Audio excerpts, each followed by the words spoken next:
we both spoke at the first meeting when we set up Stop the War back in 2001 in Friend's house in Euston. We had an absolutely packed meeting, and many people then could see what was wrong with it. We then built a very, very big movement.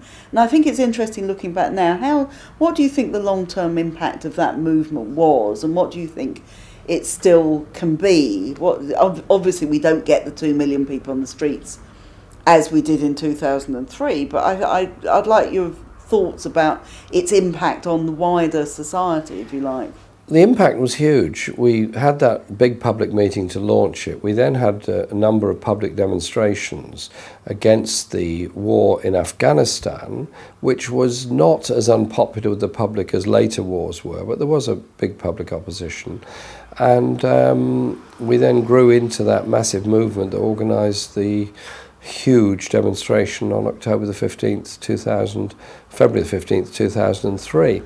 And it was a political education for everybody who was there that day. Everyone who was there that day remembers it. Every young person remembers it. And whilst it didn't stop the war, it did encourage large numbers of MPs to vote against it. And I think later on it did allow us that parliamentary vote that stopped the bombing of Syria.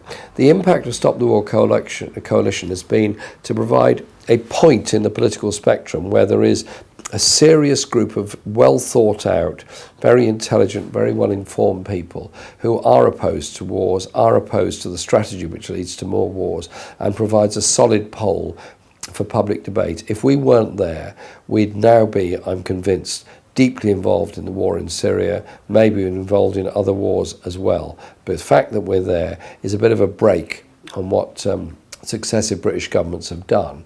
And I'm proud that we're still around, and proud of the young people that are continuing to join and support the Stop the War coalition. Because a coalition is, as it says, a wide coalition, but it also has a much deeper hinterland, a hinterland of writers, of musicians, of artists, of debate in universities and elsewhere. It provides that counterpoise to the sofa generals who will sit around and endlessly discuss how we get involved in the next war. We're thinking very deeply about alternatives to this, and I think that's got to be a good thing. And it's interesting, we have volunteers coming now in to Stop the War who, in our office, who were 10 when we had that big demonstration of 2 million people. So it's had that impact on the future generation as well, which is very encouraging. I hope they were at the demonstration. Yes, well, hopefully they'll be at future ones as well.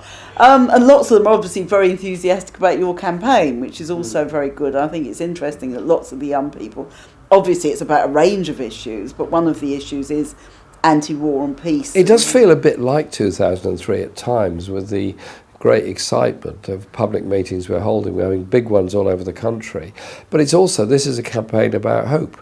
This is a campaign about stopping the student debt levels. It's about decent housing for people. It's about inequality, and it's about peace and justice around the world. Very exciting times we are privileged to live in.